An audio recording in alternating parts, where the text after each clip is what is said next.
ونسلم على رسوله الكريم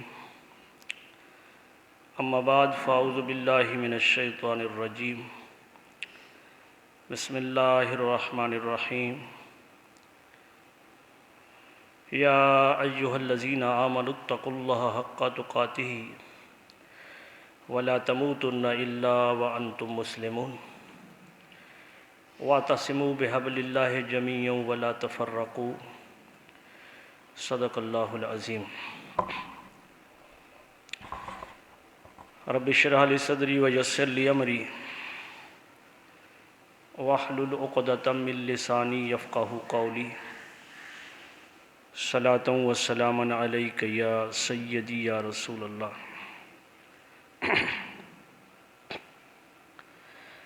حمد و صلوات پر مشتمل مختصر ترین خطبہ کے بعد نہایت واجب الاحترام معزز و محترم سامعین کرام، عزیزان گرامی قدر، اللہ رب العزت کے فضل و کرم سے، اس کی دی ہوئی توفیق سے بندہ ناچیز نے، حقیر نے، فقیر نے آپ احباب کے سامنے اللہ رب العزت کی مقدس و مطہر کتاب میں سے مقدس آیت کریمہ اور اس کے ساتھ ایک آیت کا حصہ آپ احباب کے سامنے تلاوت کرنے کا شرف حاصل کیا ہے۔ دعا گو ہوں کہ اللہ تبارک و تعالی مجھ بندہ ناچیز کو حق اور سچ کہنے کی توفیق عطا فرمائے اور ہمیں عمل کی توفیق عطا فرمائے۔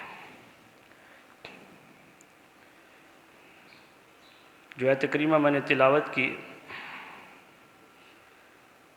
رب کائنات نے ارشاد فرمایا، یا ایہا الذین آمنوا اتقوا اللہ، اے ایمان والو اللہ سے ڈرو، حق تقاتہ، جس طرح اس سے ڈرنے کا حق ہے، ولا تموتن الا وانتم مسلمون، اور تمہیں ہرگز موت نہ آئے مگر یہ کہ تم مسلمان ہو۔ واعتصموا بحبل اللہ جميعا ولا تفرقوا، اور اللہ کی رسی کو مضبوطی کے ساتھ تھام لو اور فرقہ فرقہ مت بنو۔ یہاں رب کائنات نے مومنین سے خطاب فرمایا کہ اے ایمان والو اللہ سے ڈرو۔ ایمان اللہ اس کے رسول کو ماننے کا نام ہے، اور کس طرح ماننا، ایک مثال دے کر حدیث نبوی سے پھر اپنی گفتگو کو اصل موضوع کی طرف لاتے ہیں کہ ایمان اللہ تبارک و تعالی اور اس کے پیارے حبیب صلی اللہ علیہ وسلم کو ماننے کا نام ہے۔ حضرت بلال رضی اللہ تعالیٰ عنہ، ان کا مالک ان پر طرح طرح کے ظلم و جبر کرتا تھا، لیکن حضرت بلال کی زبان سے عہد جاری ہوتا تھا۔ تو یہ اللہ تبارک و تعالیٰ کی ذات کے ساتھ ایمان اس قدر حضرت بلال کا متمسک تھا کہ جس قدر بھی مار پڑتی تھی وہ سخت گرم پتھروں پر انہیں لٹایا جاتا تھا، لیکن ان کی زبان سے عہد کی صدا بلند ہوتی تھی۔ رسول اللہ صلی اللہ علیہ وآلہ وسلم نے ایک مدینہ کے اندر ایک شخص سے اونٹ خریدا، تو حضور علیہ السلام نے بات طے ہو گئی۔ آقا علیہ السلام نے فرمایا کہ تم یہاں ٹھہرو اور میں ابھی اس کی قیمت لے کر آتا ہوں۔ حضور علیہ السلام جب تشریف لے گئے تو پیچھے سے کوئی اور اس کا گاہک آ گیا، خریدنے والا، تو اس نے اس کی قیمت حضور علیہ السلام کی قیمت سے زیادہ لگا دی۔ وہ شخص کہنے لگا کہ میں تو اونٹ فروخت کر چکا ہوں، محمد صلی اللہ علیہ وسلم کے ہاتھ اونٹ کو فروخت کر چکا ہوں۔ تو انہوں نے کہا کہ تم اپنے سودے سے منکر ہو جانا، پھر جانا اپنے سودے سے۔ تو انہوں نے کہا کہ میں نے تو وعدہ کر لیا ان سے۔ انہوں نے کہا کیا وعدہ کر لیا ہے؟ تو میں آپ کو ڈبل پیسے دے رہا ہوں اس کے۔ حضور علیہ السلام اتنے میں اپنے وہ قیمت لے کر تشریف لے آئے، اور آقا علیہ السلام کو جب اس نے دیکھا تو وہ کہنے لگا کہ میں نے تو آپ کو اونٹ نہیں دیا ہے، آپ نے فرمایا کہ میرے ساتھ تو نے سودا کیا ہے۔ تو اس نے کہا کہ اگر میں نے آپ کے ساتھ سودا کیا ہے تو گواہ پیش کرو۔ تو ان لوگوں کے اندر حضور علیہ السلام جس وقت سودا کیا تھا کوئی اس وقت موجود نہیں تھا۔ اتنے میں حضرت خزیمہ رضی اللہ تعالی عنہ تشریف لے آئے، اور انہوں نے آ کر عرض کی کہ یا رسول اللہ صلی اللہ علیہ وآلہ وسلم، میں آپ کے اس سودے کی گواہی دیتا ہوں کہ آپ نے اس سے اونٹ خریدا ہے۔ گواہ پیش ہو گیا، اونٹ کے مالک نے اونٹ حوالے کر دیا۔ تو حضرت خزیمہ سے حضور علیہ السلام نے پوچھا کہ اے خزیمہ، جب تو سودے کے اندر موجود ہی نہیں تھا تو پھر آپ نے گواہی کیسے دی؟ تو حضرت خزیمہ رضی اللہ تعالیٰ عنہ نے جواب دیا، یا رسول اللہ صلی اللہ علیہ وسلم، ہم آپ کے آسمانوں کے جو فیصلے ہیں، آسمانوں کی خبریں جو ہیں، آسمانوں کی خبروں کی ہم تصدیق کرتے ہیں، تو زمین کی خبر کی کیوں تصدیق نہ کریں؟ تو حضور صلی اللہ علیہ وآلہ وسلم نے پھر صحابہ کرام سے فرمایا کہ میرے غلاموں سنو، آج کے بعد اس میرے غلام یعنی حضرت خزیمہ رضی اللہ تعالیٰ عنہ کی گواہی، وہ ایک گواہی دو کے قائم مقام ہوگی۔ ایک گواہی ایک کی ہوگی، لیکن ایک کی گواہی قائم مقام دو کے ہوگی، کیونکہ ہر مسئلہ کے اندر دو گواہ ضرورت ہوتی ہے۔ تو جہاں میرا یہ غلام حضرت خزیمہ گواہی دے گا، وہاں اس ایک کی گواہی دو کے قائم مقام ہوگی۔ تو ایمان اللہ کی ذات پر حضرت بلال کا حوالہ میں نے دیا۔ صحابہ کرام باقی بھی اللہ تبارک و تعالیٰ سے ٹوٹ ٹوٹ کر محبت کرتے تھے۔ اللہ کے ساتھ جو ان کا تعلق، ربط اور واسطہ تھا، بہت بلند درجے کا تھا۔ رسول اللہ صلی اللہ علیہ وسلم کے ساتھ جو تعلق تھا بلند درجے کا تھا، بس اللہ اس کے رسول کے ساتھ اعلیٰ درجے کا ایمان، اللہ اس کے رسول کو ماننا، یہی اعلیٰ درجے کا ایمان ہے۔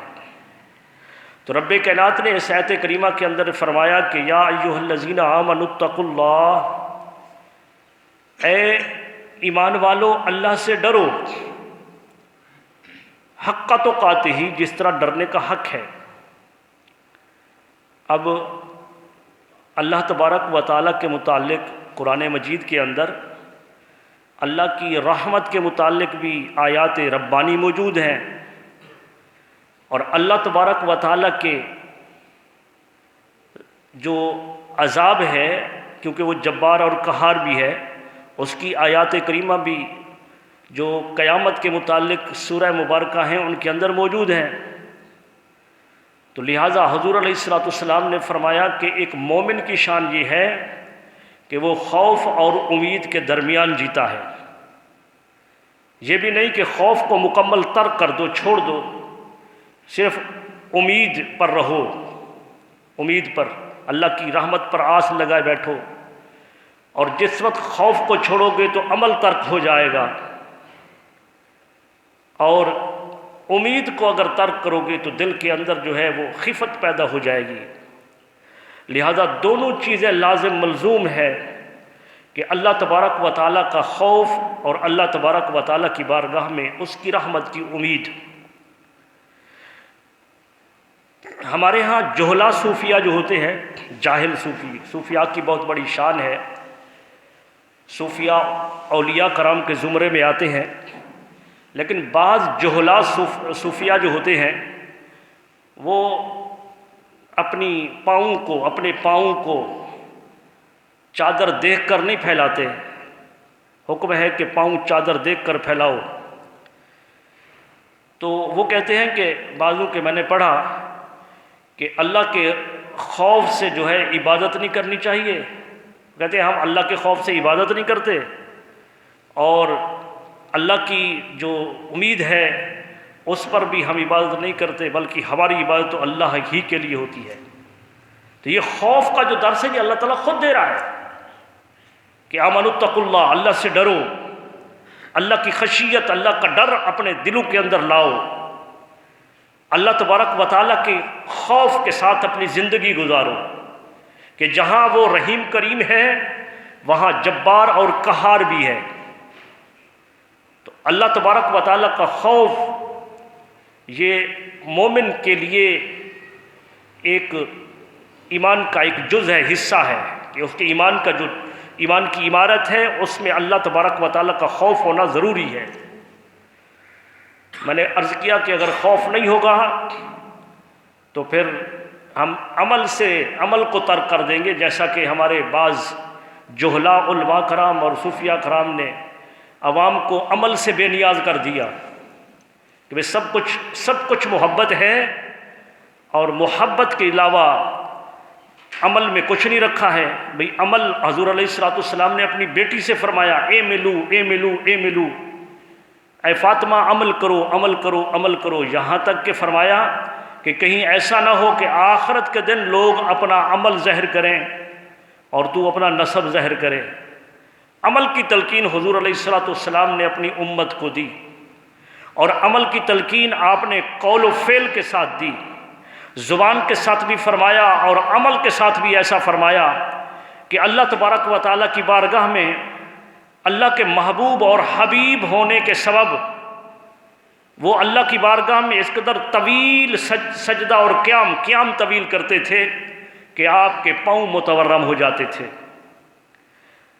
رات کے وقت طویل قیام کرتے اللہ کی بارگاہ میں، یہی معمولات صحابہ کرام صحابیات کے تھے۔ تو عمل سے چھٹکارا نہیں، اور رب کائنات نے فرمایا کہ وَلَا تَمُوتُنَّ إِلَّا وَأَنْتُمْ مُسْلِمُونَ، تمہیں ہرگز موت نہ آئے۔ کب تک؟ یہاں تک کہ اس وقت تک کہ تم اس کے فرما بردار ہو، مگر یہ کہ تم مسلمان ہو، یعنی مسلمانی کے اندر تمہیں موت آئے۔ مسلمان کا معنی ہوتا ہے سر تسلیم خم کرنے والا، اللہ تبارک و تعالیٰ کی بارگاہ میں اپنا سر جھکانے والا۔ تمہیں اس وقت تک موت نہ آئے کہ جب بھی موت آئے تم اللہ تبارک و تعالیٰ کی فرما برداری کے اندر موت آئے۔ اب کیا خبر ہے موت کب آتی ہے؟ کیا ہمارے پاس کوئی اس کی گھڑی، کوئی وقت، کوئی لمحہ ہمیں معلوم ہے کہ موت کب آ جائے؟ یہ بھی کل پرسوں مجھے کسی نے واٹس ایپ کیا ایک پروگرام، کسی اسلامی ملک کے اندر ایک شیخ الحدیث حدیث کا درس دے رہے ہیں، اور نکاح کی تقریب ہے، تو اس کے اندر وہ حضور علیہ السلام کا فرمان سناتے سناتے اس نے ایک پڑھا لا الہ الا اللہ محمد رسول اللہ، اور روح پرواز کر گئی۔ کتنا عظیم موت ہے، کتنا عظیم موت۔ بعضوں کو ہم نے دیکھا ہمارے علاقے کے اندر، ایک بزرگ جو تھے وہ نماز صبح کی پڑھ کر آئے اور اپنے چارپائی پر بیٹھے اور اپنی بہو سے کہا کہ میرے لیے کھانا لاؤ، تو وہ چائے تیار کر رہی تھی، اتنے میں لیٹ گئے۔ وہ چائے تیار کر کے وہ ناشتہ لے کر آئیں تو آگے سسر صاحب کو ہلایا تو وہ فوت ہو چکے تھے۔ جان محمد پوار ان کا، ہمارے علاقے کے نیک انسان تھے، نمازی تھے۔ ایسی موت جو ہے، نماز پڑھ کر آنا، نیک کام کر کے آنا، ابھی کوئی اور عمل نہیں کیا، اللہ تبارک و تعالیٰ کی بارگاہ میں بلاوا آ گیا۔ لیکن بعض اوقات کبھی یہ بھی تو دیکھا ہے کہ ایسی موتیں بدکاروں کو بھی آتی ہیں کہ جب کسی بدکاری کے اندر مبتلا ہوتے ہیں، شراب خانے کے اندر موجود ہوتے ہیں۔ بتانے کا مقصد یہ ہے کہ موت کا کسی کو علم نہیں کہ کب آ جائے۔ حضرت مولا علی رضی اللہ تعالی عنہ کا فرمان ہے کہ میں ایک سانس کا مالک نہیں کہ میرا یہ سانس اوپر جا رہا ہے، یہ اس مالک کے قبضہ قدرت میں ہے، یہ سانس میرا واپس جائے یا نہ جائے، موت کی کوئی خبر نہیں۔ تو لہٰذا رب کائنات کے اس فرمان نے ہمیں اس بات پر مستعد کیا، ہمارا گریبان جھنجھوڑا کہ ہر وقت اللہ تبارک و تعالیٰ کی فرما برداری میں رہو، ہر وقت اللہ تبارک و تعالیٰ کی بارگاہ میں اس سے ڈرتے رہو، ہر وقت اللہ تبارک و تعالیٰ کے فرمان پر عمل پیرا ہوتے رہو۔ کوئی وقت، کوئی لمحہ ایسا نہ ہو کہ تمہارا بلاوا آ جائے اور اس وقت تم اللہ تبارک و تعالیٰ کی ذات سے غافل ہو۔ اللہ تبارک و تعالیٰ کی بارگاہ میں ہر وقت محو عبادت رہو، اس لیے کہ ملک الموت کے آنے کا کوئی وقت مقرر نہیں ہے۔ اللہ کی بارگاہ میں تو مقرر ہے، موت کا ایک وقت اٹل ہے، لیکن اس کی ہمیں خبر نہیں ہے۔ تو اس وجہ سے فرمایا کہ وَلَا تَمُوتُنَّ إِلَّا وَأَنْتُمْ مُسْلِمُونَ، تمہیں ہرگز اس وقت تک موت نہ آئے یہاں تک کہ اللہ، مگر استثناء کے لیے، مگر یعنی اس حالت میں موت آئے کہ انتم مسلمون، کہ تم اس کے فرما بردار ہو۔ جب بھی موت آئے اس کی فرما برداری کے اندر موت آئے۔ آگے ارشاد فرمایا وَاعْتَصِمُوا بِحَبْلِ اللَّهِ جَمِيعًا وَلَا تَفَرَّقُوا، وَاعْتَصِمُوا، تھام لو، مضبوطی کے ساتھ پکڑ لو، بِحَبْلِ اللَّهِ، اللہ کی رسی کو، اللہ کی رسی کو مضبوطی سے تھام لو، وَلَا تَفَرَّقُوا، اور فرقہ فرقہ مت بنو، فرقہ فرقہ، گروہ گروہ نہیں مت بنو، اللہ کی رسی کو مضبوطی سے تھام لو۔ حضور علیہ السلام نے فرمایا، یہاں رب کائنات فرما رہا ہے کہ فرقہ فرقہ مت بنو، اور اللہ رب العزت نے ارشاد فرمایا، اللہ کے پیارے حبیب صلی اللہ علیہ وسلم نے، کہ سابقہ امتیں 71 یا 72 فرقوں میں بٹ گئی تھیں، 71 یا 72 فرقوں میں تقسیم ہو گئی تھی، اور آقا علیہ السلام نے فرمایا کہ میری امت 73 فرقوں میں بٹ جائے گی۔ تو فرقے بھی ہونے ہیں، اس لیے کہ حضور علیہ السلام کے زبان اطہر سے جاری ہو گیا، آقا علیہ السلام نے فرما دیا کہ 73 فرقہ ہونا ہے۔ لیکن رب کائنات کا فرمان یہ ہے کہ اللہ کی رسی کو مضبوطی سے پکڑو اور فرقہ فرقہ مت بنو۔ حضور علیہ السلام نے فرمایا، مسلم شریف کی حدیث ہے، آقا علیہ السلام نے فرمایا کہ اللہ تبارک و تعالیٰ کو 3 باتیں بہت پسند ہیں۔ پہلی بات جو رب کائنات کو پسند ہے وہ یہ فرمایا کہ اللہ تعالیٰ کو یہ بات پسند ہے کہ اسی کی عبادت کی جائے، اللہ تبارک و تعالیٰ کی ہی عبادت کی جائے۔ پہلی بات عبادت کرنا، اللہ کی عبادت، اللہ کے سوا کسی کی عبادت کرنا شرک ہوتا ہے، اور شرک اللہ تعالیٰ معاف نہیں کرتا ہے۔ فرمایا کہ اللہ کو یہ بات پسند ہے کہ اسی کی عبادت کی جائے۔ دوسری بات پسند ہے کہ اس کے ساتھ کسی کو شریک نہ کیا جائے، اور تیسری بات یہ ہے کہ اللہ کی رسی کو مضبوطی سے تھاما جائے، اللہ تبارک و تعالیٰ کی رسی کو۔ اب یہ رسی کے حبل کا معنی جو ہوتا ہے وہ کئی معنی اس میں آئے ہیں، لیکن عبداللہ بن مسعود رضی اللہ تعالیٰ عنہ نے، اور عقلی اور نقلی طور پر عقل بھی اسی کو، اور یہی راستہ سبھی کا ہوتا ہے، پھر اس میں سب آ جاتے ہیں۔ بعضوں نے کہا کہ اللہ کی رسی سے مراد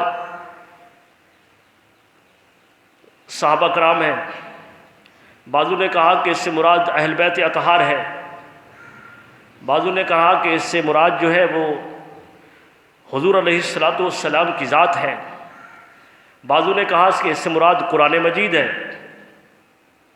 تو گروہ در گروہ ہم ٹکڑے ٹکڑے جز بنا لیے نا ہم نے، حقیقت میں دیکھا جائے تو سبھی ایک ہے۔ کیا ازواج حضور علیہ الصلاۃ والسلام کے اہل بیت کا طریقہ قرآن کے خلاف تھا؟ وہ راستہ تو قرآن والا ہے۔ صحابہ کرام کا طریقہ وہ بھی قرآن والا ہے۔ حضور علیہ الصلاۃ والسلام تو صاحب قرآن ہے، جن پر قرآن نازل ہوا ہے، اور قرآن اللہ تبارک و تعالیٰ کا کلام ہے۔ قرآن کی یہ عظمت ہے کہ جو چاہے کہ میں اللہ تبارک و تعالیٰ کے ساتھ گفتگو کروں تو فرمایا گیا کہ قرآن کو پڑھنا شروع کرو، بس یقین جانو کہ تم اللہ تبارک و تعالیٰ کے ساتھ محو گفتگو ہو۔ یہ اللہ کا کلام ہے، اس کی صفت ہے۔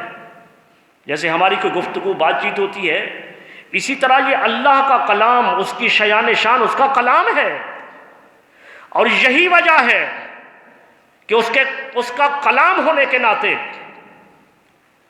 اس کو مخلوق نہیں کہا جا سکتا۔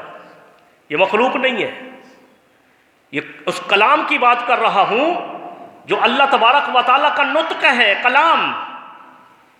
اس میں جو قرآن مجید ہمارے سامنے ہاتھوں میں ہوتا ہے، کاغذ، اس کے نقوش، ان کے الفاظ، ان کی سیاہی، اس جہت میں یہ سب مخلوق ہے، لیکن وہ آواز، وہ کلام جو اللہ تبارک و تعالیٰ کا نطق ہے، وہ مخلوق نہیں، وہ خالق کا کلام ہے، اللہ تبارک و تعالیٰ کا کلام ہے۔ تو بعضوں نے کہا کہ وَاعْتَصِمُوا بِحَبْلِ اللَّهِ جَمِيعًا وَلَا تَفَرَّقُوا، کہ اللہ کی رسی کو مضبوطی سے تھامو، تو اس سے مراد قرآن مجید ہے۔ بعضوں نے کہا کہ اہل بیت اطہار ہے، بعضوں نے کہا کہ صحابہ کرام ہے۔ تو یہ سارے کے سارے صحابہ کرام ہوں، اہل بیت اطہار ہو، حضور علیہ الصلاۃ والسلام کے قدمین ہوں، یہ سب کے سب قرآن ہی کا راستہ ہے، قرآن سے جدا نہیں۔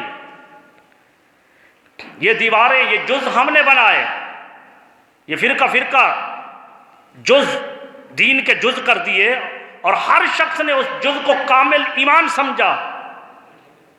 کسی نے صحابہ کرام کی محبت کو اپنا جز ایمان بنایا، اور جز ایمان سمجھتے تو ایمان کا جز ہے، لیکن پھر اسی کو مکمل ایمان سمجھ لیا۔ کسی نے اہل بیت اطہار کی محبت کو کامل مکمل ایمان سمجھ لیا۔ یہ سارے یہ اجزاء مل کر جو دین کی عمارت کھڑی ہے، ان تمام کی محبت اور ان تمام کے اعمال پر کھڑی ہے۔ وہ صحابہ کرام کی ازواج ہوں، وہ اہل بیت اطہار ہو، ان تمام کے عمل اور ان کے قول و فعل اور ان سے محبت اور ان کے راستے پر چلنا، یہی ایمان ہے، یہی ایمان ہے۔ رب کائنات نے فرمایا کہ اللہ کی رسی کو مضبوطی سے تھامو اور فرقہ فرقہ مت بنو۔ ایک اور مقام پر فرمایا رب کائنات نے کہ اگر تمہاری آپس میں اختلاف پیدا ہو گیا تو تمہاری ہوا اکھڑ جائے گی، تمہارے پاؤں ڈگمگا جائیں گے۔ یہ اب جو امت مصطفیٰ پستی اور زوال کے اس دور سے گزر رہی ہے، اس کا سبب کیا ہے؟ واضح طور پر یہی سبب ہے کہ امت مصطفیٰ فرقے میں بٹ کر امت مصطفیٰ نے اس فرقے کو افتراق، فرق کے اندر تبدیل کیا۔ حضور علیہ الصلوۃ والسلام نے فرمایا کہ یہ اختلاف، یہ اللہ تبارک و تعالیٰ کی طرف سے رحمت ہے، لیکن وہ اختلاف جو رحمت تھا، ہم نے اس کو زحمت بنا لیا۔ یہ معاملہ تو پہلے چلے آ رہے تھے نا۔ کسی نے کہا کہ دادا فوت ہو جائے، اس کا دادے سے پہلے اس کا ایک بیٹا فوت ہو جائے تو اس کی اولاد ہے تو اب دادے کی جداد جو ہے پوتے کو نہیں ملے گی۔ بعض صحابہ نے کہا نہیں، اس کو ملے گی دادے کی جداد۔ تو یہ اختلاف تو پہلے موجود ہے ہمارے سامنے۔ جج جو ہے، یہ high court, supreme court, session court کے جج جو ہے وہ مختلف قسم کے فیصلے نہیں دیتے، ایک ہی فیصلہ ہوتا ہے۔ کوئی کہتا ہے کہ میں اس کو مانتا ہوں، دوسرا کہتا ہے میں اس کو نہیں مانتا ہوں، یہ فیصلہ اس طرح کا ہے، یہ فیصلہ اس طرح کا ہے۔ یہ مثالیں کئی ہمارے سامنے ہیں۔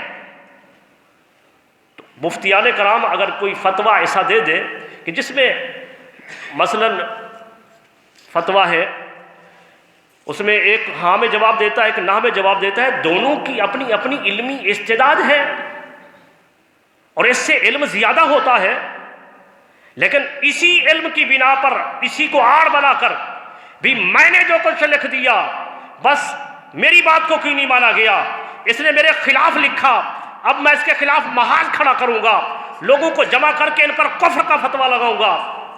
یہ فرقہ ہے، اس چیز سے منع کیا گیا ہے، اس سے منع کیا گیا۔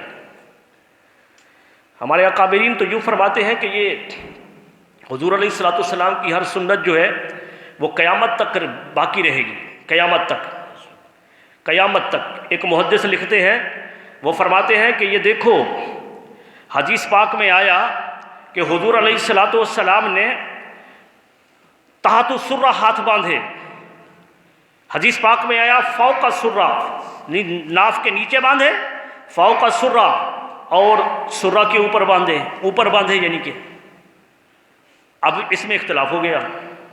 بعضوں کہ حضور علیہ الصلوۃ والسلام نے اپنے ہاتھ کندھوں تک اٹھائے، حدیث پاک میں آیا، حدیث پاک میں ہے۔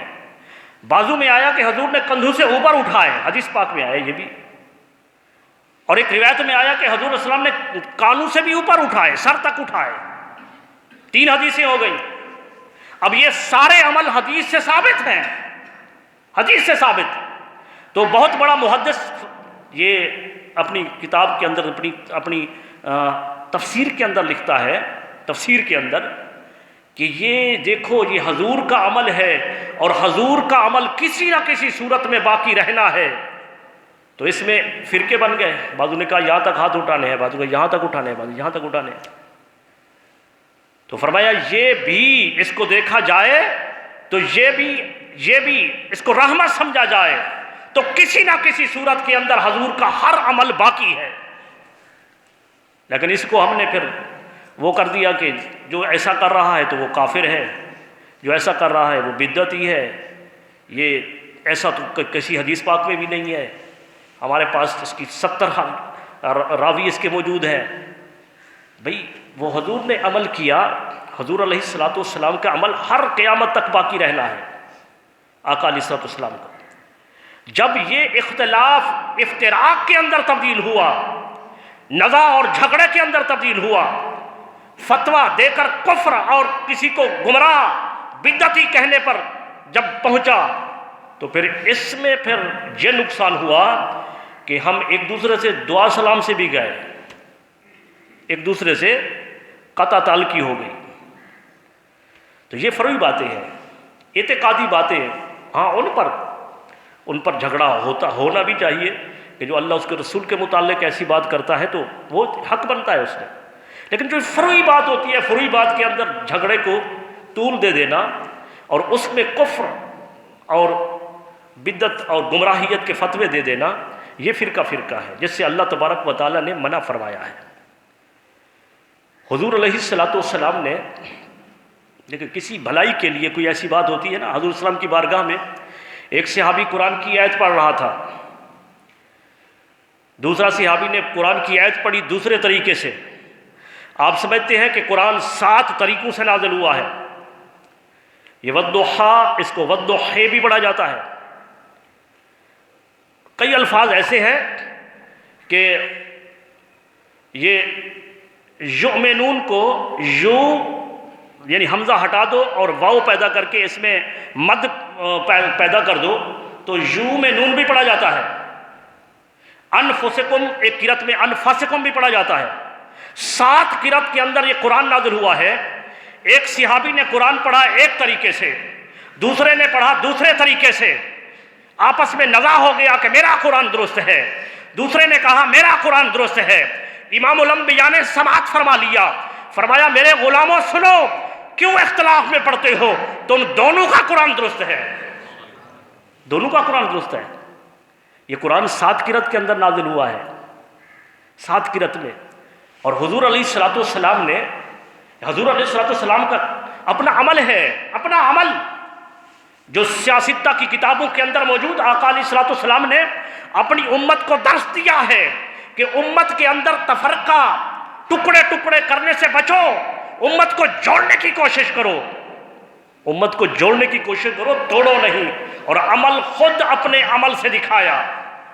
حضور نے فرمایا ام عائشہ صدیقہ سے، حضرت ام عائشہ صدیقہ سے فرمایا کہ اگر مجھے یہ خدشہ نہ ہوتا، اگر یہ خدشہ لاحق نہ ہوتا کہ قریش کی عصبیت جاگ پڑتی، قریش کی عصبیت جاگ پڑتی، تو اے عائشہ میں اس خانہ کعبہ کو اسی بنیاد پر دوبارہ تعمیر کر دیتا جس بنیاد پر میرے باپ ابراہیم نے تعمیر کیا تھا۔ اب یہ کون سا وقت تھا؟ کون سا وقت تھا یہ؟ حضور علیہ السلام تعمیر کر سکتے تھے۔ دین اسلام اس وقت مکہ فتح ہو چکا، کس کو مجال تھی منع کرنے کی؟ لیکن وہ خدشات جو قریش کے دل کے اندر ابھرنے کا خطرہ تھا کہ دلوں کے اندر ایسا سوچیں گے، فرمایا کہ قریش کی عصبیت کا اگر خدشہ نہ ہوتا تو میں اس کو اس بنیاد پر کھڑا کر دیتا جس بنیاد پر میرے باپ ابراہیم نے اس کو بنایا تھا۔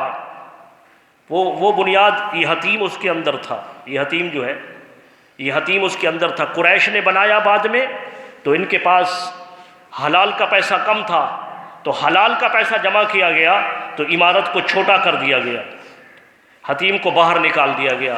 میں کہتا ہوں کہ یہ بھی اللہ تبارک و تعالیٰ کی طرف سے ایک حکمت ہے کہ اللہ تبارک و تعالیٰ نے چاہا کہ ایک وقت آئے گا کہ وہ لوگ، وہ دنیا کے فساق اور بے عمل جابر حکمران، وہ صدر ہوں، وزیر اعظم ہوں، جو عمل سے آری ہوں، وہ آئیں گے خانہ کعبہ کے اندر، ان کے لیے دروازہ کھولا جائے گا، اور ایک اللہ تبارک و تعالیٰ کی بارگاہ میں ہر وقت عبادت اور ریاضت کرنے والا ایک معمولی انسان وہ جب آئے گا تو اس کے لیے اندر خانہ کعبہ کے جانے کی اجازت نہیں ہوگی۔ تو رب کائنات نے، یہ بھی اس میں حکمت تھی کہ حتیم باہر رہ گیا، اب وہ غریب ہو یا امیر حتیم کے اندر جا کر نماز ادا کر سکتا ہے؟ سبھی جا کر نماز ادا کرتے ہیں، اور جو حتیم کے اندر نماز ادا کر رہا ہے وہ خانہ کعبہ کے اندر ہی نماز پڑھ رہا ہے۔ تو حضور علیہ السلام کتنا بڑی بات ہے کہ آقا علیہ السلام نے فرمایا کہ اگر یہ خدشہ نہ ہوتا کہ قریش کی عصبیت جاگ پڑتی تو میں خانہ کعبہ کو اپنی اصل بنیادوں پر تعمیر کر دیتا، لیکن حضور نے ایسا نہیں کیا۔